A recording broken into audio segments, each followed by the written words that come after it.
yang rawan miskin baru terbagi dua juga, yang berKTP 5 wilayah dan perantau. Jadi kepada para perantau di wilayah 5 ini, jangan khawatir, Anda tetap akan juga dibantu oleh pemerintah Jawa Barat dan pemerintah 5 wilayah ini.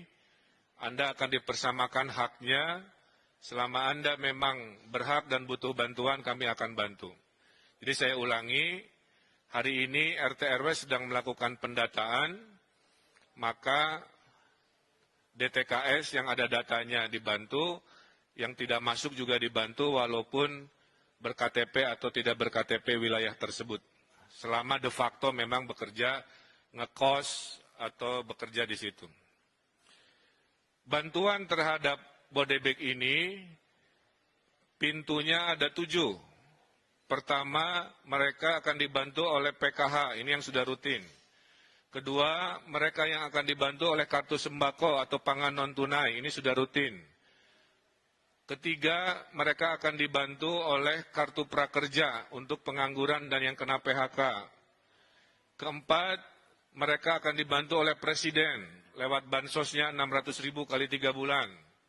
Kelima, kalau di kabupaten mereka akan dibantu pertama kali oleh dana desa, sekitar 20 dari 30 sampai 30% dana desa akan dipergunakan untuk membantu miskin baru karena COVID di desa. Yang keenam, baru dana sosial dari provinsi yang 500.000 kali 4 bulan, itu sudah siap. Dan yang ketujuh, kalau masih kurang, akan diberikan oleh dana sosial dari kota kabupaten di 5 wilayah. Jadi para RT RW saya himbau untuk segera melakukan kajian ulang, mensurvei ulang, jangan sampai ada perantau karena alasan tidak berKTP di sana, tidak dihitung sebagai yang dibantu. Selama ekonominya memang susah dan perlu bantuan, itu perlu kita bantu. Tidak boleh ada orang warga Indonesia yang kelaparan di tanah Jawa Barat, siapapun itu insya Allah kami bantu. Bantuan itu datangnya bervariasi waktunya. Bantuan dari provinsi insya Allah di hari Rabu Kamis pada saat diberlakukan PSBB, bantuan sembako, logistik, dan tunai sudah bisa dikirimkan di daerah Bodebek. Menyusul seminggu kemudian menurut laporan, bantuan dari pemerintah pusat, kira-kira begitu, itu juga akan didistribusikan. Terakhir, dari sisi bantuan, Jawa Barat akan menghadirkan gerakan nasi bungkus, atau disingkat Gasibu, ya, gerakan nasi bungkus Gasibu. Gerakan nasi bungkus ini adalah jika bantuan sosial yang jumlahnya 7, masih ada yang terlewat, ada orang-orang lapar di jalan, di RW-RW, minimal perutnya tidak kosong, akan ada dapur umum di kelurahan-kelurahan di 5 wilayah yang akan membagikan nasi bungkus kepada mereka yang kelaparan.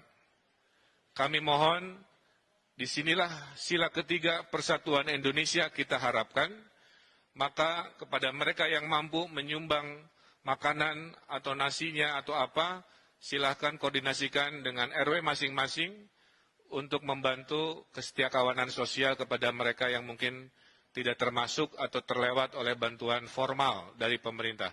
Jadi Jawa Barat insya Allah dijamin tidak ada mereka yang berkesusahan yang tidak dibantu oleh bantuan pemerintah baik formal maupun non-formal.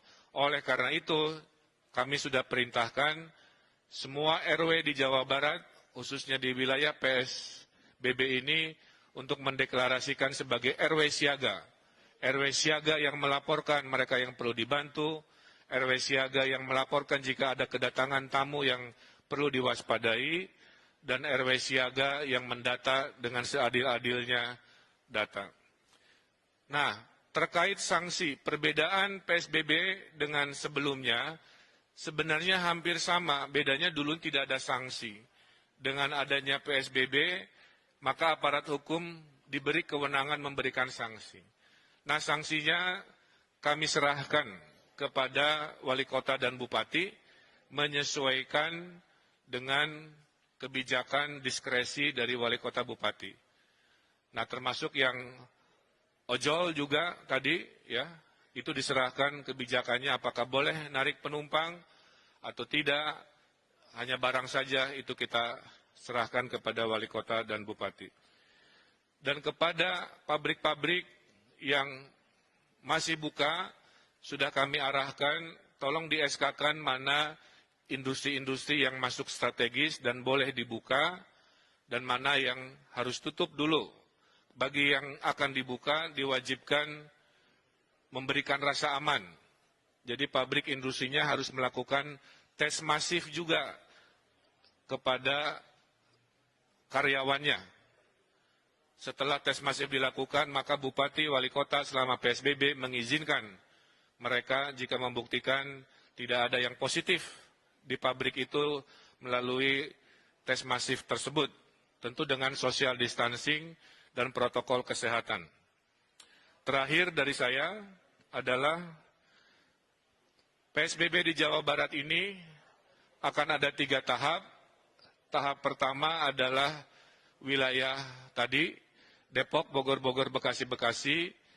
PSBB kedua adalah Bandung Raya. Jadi kami sedang mempersiapkan surat kajian data karena ada lompatan di Bandung Raya, di Kota Bandung, Cimahi, KBB, Kabupaten Bandung, sedikit Sumedang, maka itu adalah PSBB tahap 2 yang kami rencanakan, dan yang ketiga jika dibutuhkan, kira-kira begitu. Nah, Bapak Ibu yang saya hormati, saya tutup dengan sebuah semangat bahwa penyakit COVID-19 ini ada 3 benteng pertahanan. Benteng pertama adalah benteng pencegahan, social distancing di situ, PSBB di situ. Ini mudah dilakukan tapi juga susah jika kita tidak taat dan tidak disiplin. Kalau jebol benteng pertama karena tidak disiplin, masuklah benteng kedua yaitu pelacakan. Dengan pelacakan kita tahu di mana klaster-klaster penyebaran virus. Kalau pelacakan gagal dan jebol, baru benteng terakhir yang kita punya yaitu benteng perawatan terhadap mereka yang sakit.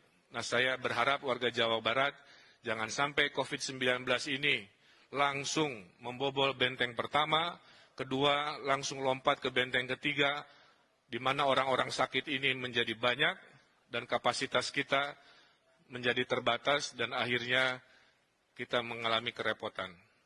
Kalau tidak ada halangan, menurut hitungan, kalau PSBB ini lancar harusnya akhir Juni kita bisa tren turun COVID-19, tapi kalau tidak disiplin di PSBB ini, kita khawatir COVID-19 ini masih berlanjut di bulan-bulan berikut yang melelahkan. Dan saya juga menghimbau kepada TNI Polri untuk memberikan tindakan tegas kepada provokator-provokator selama PSBB ini, baik provokator dengan berita bohong di media-media sosial maupun vandalisme-vandalisme yang mengajak anarkis, itu juga sudah dilakukan tindakan-tindakan yang tegas.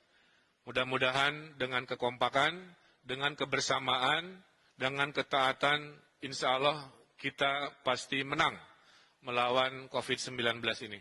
Saya kira itu pengantar dari saya. Saya persilahkan jika ada 1-2 pertanyaan yang bisa kami jawab. Wassalamualaikum warahmatullahi wabarakatuh. Ada? Cek. Mohon izin Pak Gubernur, ada pertanyaan dari teman-teman wartawan. Apakah ada hotline aduan terkait bantuan 500.000 per keluarga dan bagaimana pengawasannya? Ya, tadi sudah saya sampaikan bahwa bantuan dari provinsi yang 500.000 itu adalah pintu nomor 6 dari 7 pintu dan sudah bisa dibagikan untuk Bodebek di tanggal 15 dan 16 April.